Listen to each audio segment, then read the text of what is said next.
Hey guys, so after I sent the email this morning about the virtual regatta, I did actually get some questions back, so I figured I'd just do another quick tutorial here. The main question was, what is the best way to practice? So once you go to virtualregatta.com, you click on Inshore, and you get to your home screen. If you look on the bottom left-hand corner, there's a color wheel with a boat on it. Go ahead and click on that.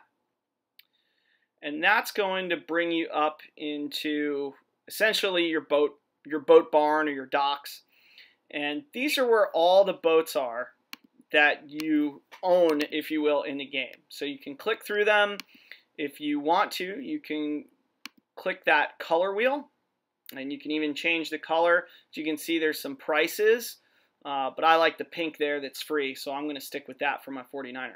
But right below the 49er, it says training. So go ahead and click on that.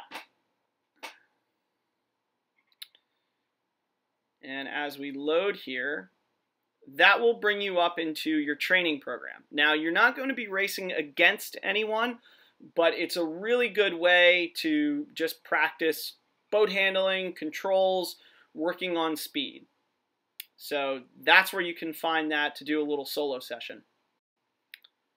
Okay, so another way that you can practice are these little reward races. You can go click on one of those. You need 100 of those coins, which you can buy if you want to. They give you some in the beginning, but if you want to play for free, in the beginning, I still suggest the sailing school. But then if you go back into custom race and you go under join, you want to scroll down, and you're going to look for these races, and you want to look for that hourglass there. Sometimes, if the race ended up being full, which now you can see it says 2020, I didn't make the cut quick enough.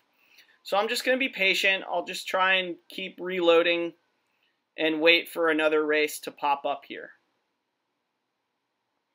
All those other little gray icons with sailboats, those are other people racing and races going on right now. And if you click on that video camera icon up top, you're actually able to watch a lot of those races. So okay, there we go. So there's a new race. I'm going to click on that. I'm going to click the green button, and we're in. All right, San Francisco, one of my favorite windy venues.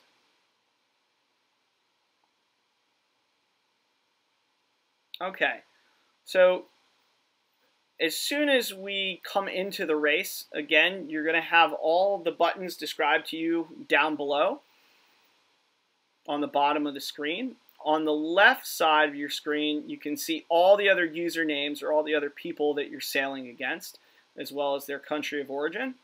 And then up top, it's really important to take a look at this waiting for players. So when we start the Corona Series, we're trying to run those races, every 10 minutes, 6 o'clock, 6:10, 6:20.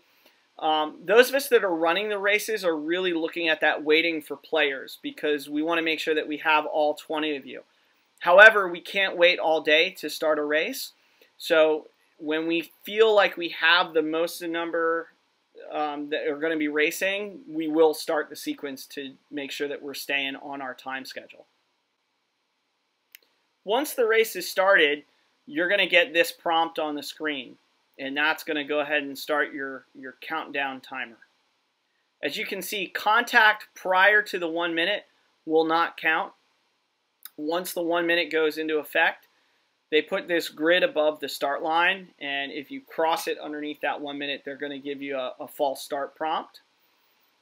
So we'll try and stay away from the line.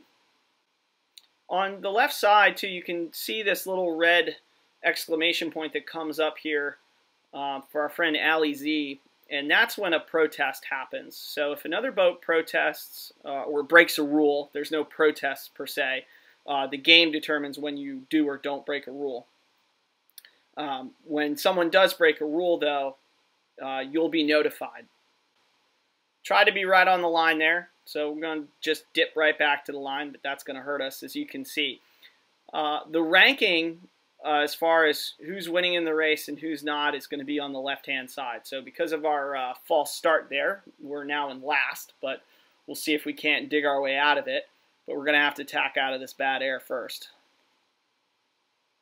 If I look up at the top left, though, it also will show me where I am, and I can toggle in and out with the up and down arrow keys to look for boats around me. So before I tack, it's always good to look over my shoulder.